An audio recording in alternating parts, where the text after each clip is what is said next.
आने वाले जो 6 तारीख को हमने नामांकन का अपना बात कहा था, हम 6 तारीख को नामांकन नहीं करेंगे। राष्ट्रीय जनता दल से अलग होने का हमने घोषणा किया था, लेकिन ये आप लोगों को मैं दिखा रहा हूं। मैं अपने तरफ से ये पत्र लिख चुका हूं, पार्टी कार्यालय को भी भिजवा दूंगा। राजद पे तो मैं किसी पद पे था नहीं, लेकिन एक सदस्य था, उस सदस्यता से अपने आप को अलग कर रहा हूं, मैं इस्तीफा दे रहा हूं। आने वाले 14 तारीख को 7,000 से ज्यादा अपने समर्थकों के साथ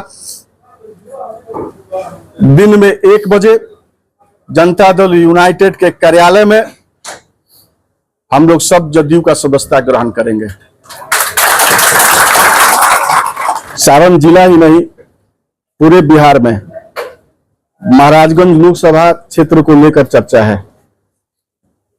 सोशल मीडिया के माध्यम से, पत्रकार भाई लोगों के माध्यम से, या आम आवाम का जो आवाज है, एक चर्चा अक्सर सुनने में मिल रहा है कि रणधीर सिंह चुनाव लड़ेगा या नहीं लड़ेगा। आप लोग जानते हैं, मैं पिछले 10 साल से राष्ट्रीय जनता दल का सदस्य रहा हूं और दल के लिए ईमानदारी से क्षेत्र में लगातार काम किया हूं, लेकिन दल के द्वारा मैं अपने आप को ठगा हुआ महसूस कर रहा हूं। पिछला चुनाव हार जाने के बाद भी लोकसभा का लालू जी, तेजस्वी जी के कहने पर लगातार महाराजगंज लोकसभा क्षेत्र के गांव-गांव, टोला-टोला में घूमने का हम काम किए। जितना खर्च कोई एक प्रत्याशी चुनाव लड़ने में कर सकता है, उससे कहीं ज्यादा 4 साल घूमने में हम खर्च किए। और खर्च सिर्फ हम नहीं किए, हमारे समर्थक, हमारे पिताजी से जुड़े हुए हर वो मेरे अभिभावक, नौजवान भाई लोग पिछले 4 साल से दल का झंडा लेकर महाराजगंज में घूमने का काम किया और अपने पैकेट से पैसा खर्च करके पार्टी को मजबूत करने का काम किया।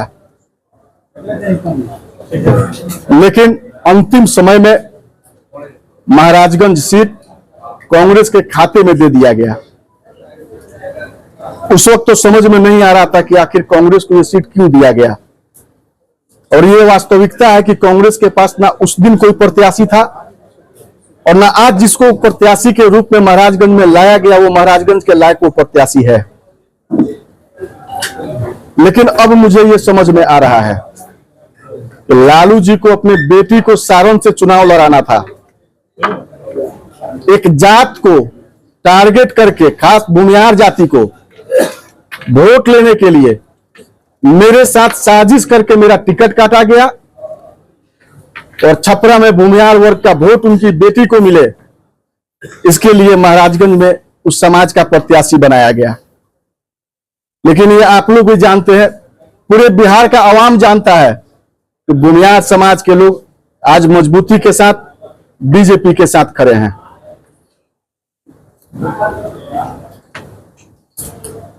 पिछले 28 तारीख को मशरक में हमने एक जन आशीर्वाद सभा का आयोजन किया था।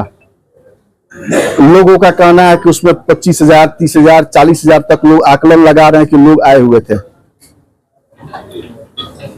हमने अपना बात उसमें भी रखा था, लेकिन उस सभा में जितने भी लोग आए थे सबका यही मांग था कि हम लोगों को चुनाव लड़ना चाहिए। और ईमानदारी से बोले तो मेरा भी मन था कि हम निर्दलीय चुनाव लड़ें, लेकिन मंच के माध्यम से कुछ मेरे अभिभावक लोगों का यह मांग हुआ कि एक कमेटी का गठन हो जाए और हम लोग सब मिलकर कमेटी का गठन भी किए, जिस कमेटी में लगभग 25 सदस्य का नाम दिया गया।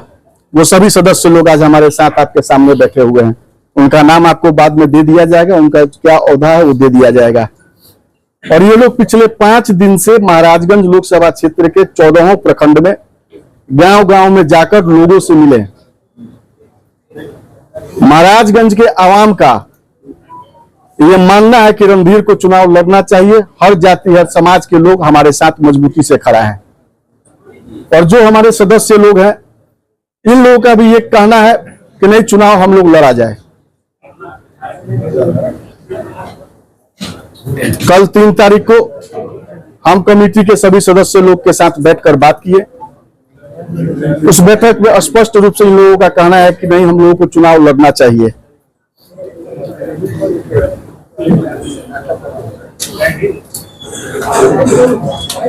लेकिन आप लोगों को ध्यान होगा, जन आशीर्वाद सभा में ही मैंने मंच से ये बात रखा था कि रणधीर के लिए चुनाव लड़ना अहमियत नहीं रखता। रणधीर के लिए अब जीवन में विधायक और सांसद बनना अहमियत नहीं रखता। रणधीर का पहला लक्ष्य है बिहार से राजद और महागठबंधन को समाप्त करना। इसके लिए हमने निर्णय लिया है कि आने वाले जो 6 तारीख को हमने नामांकन का अपना बात कहा था, हम 6 तारीख को नामांकन नहीं करेंगे।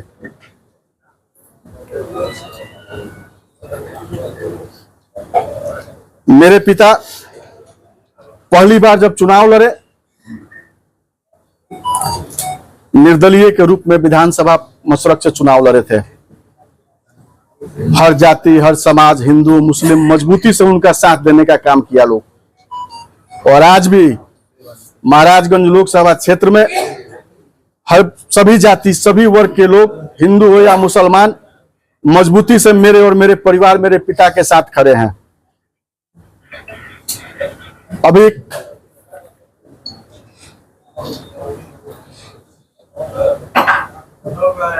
राजद में रहते हुए मैं अपने आप में घुटन महसूस करता था। कुछ ऐसे नेता हैं इस जिला के जो जाति का नाम लेकर गाली देते थे, लेकिन राजद में रहने की वजह से, महागठबंधन धर्म का पालन करते हुए हम चाह कर भी कुछ बोल नहीं पाते थे। वैसे लोगों को आज आप लोगों के माध्यम से हम बता देना चाहते हैं, अब हम स्वतंत्र हो गए हैं और जो जिस भाषा में समझेगा उसको मजबूती से उसी भाषा में समझाने का हम काम करेंगे।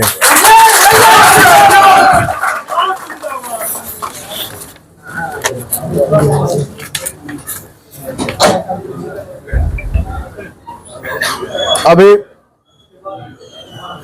पीछे हमारे एक अभिभावक हैं, एमएलसी हैं, उनके माध्यम से बिहार के माननीय मुख्यमंत्री नीतीश कुमार जी से मेरी मुलाकात हो चुकी है। और मैं जदयू को पसंद करता हूं।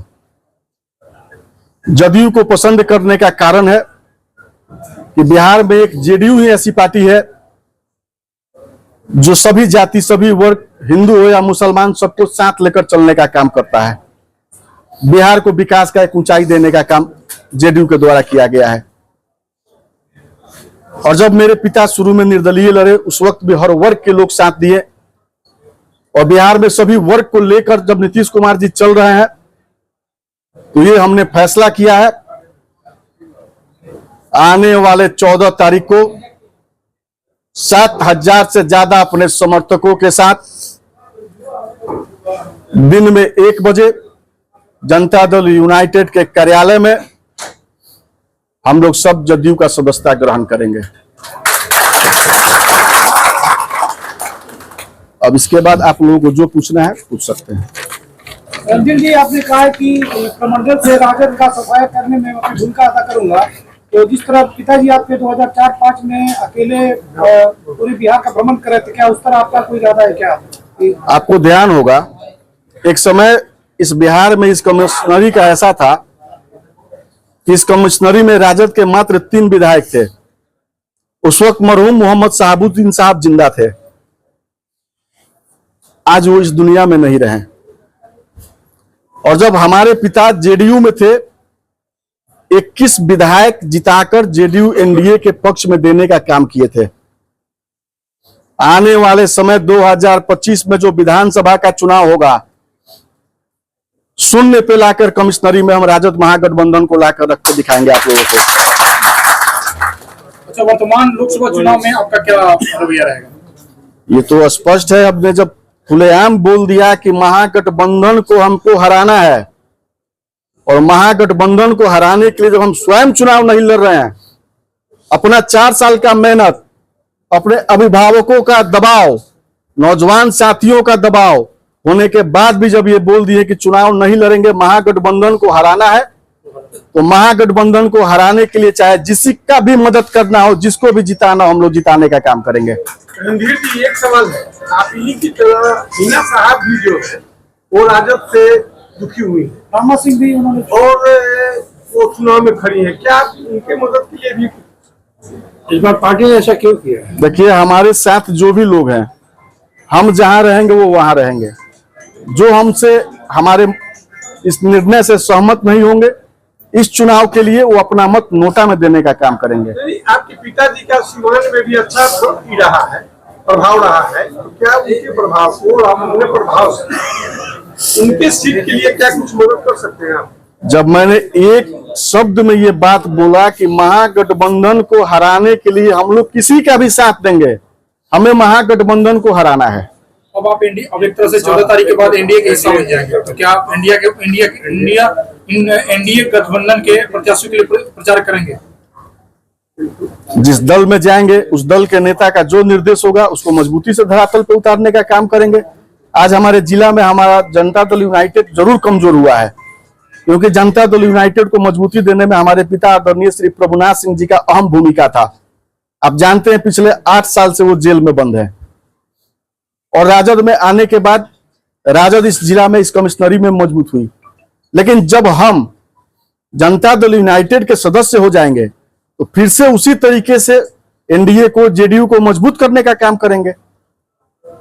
प्रभुनाथ सिंह का पूरा परिवार एक तरह से जेडीयू की तरफ जा रहा है, क्या कहेंगे? तो आपको ये समझना चाहिए, हमारा परिवार बिल्कुल चट्टान की तरह मजबूती से एक साथ खड़ा है। जो निर्णय मेरा होगा, मेरे परिवार का वही निर्णय होगा। केदार सिंह जी क्या करेंगे? हमारे परिवार से तो अलग नहीं है वो। जब मैंने आपको स्पष्ट कहा कि हमारा परिवार चट्टान की तरह एक साथ खड़ा है, तो हम जहां रहेंगे हमारा पूरा परिवार एक साथ खड़ा होगा। फोटो हो जाए।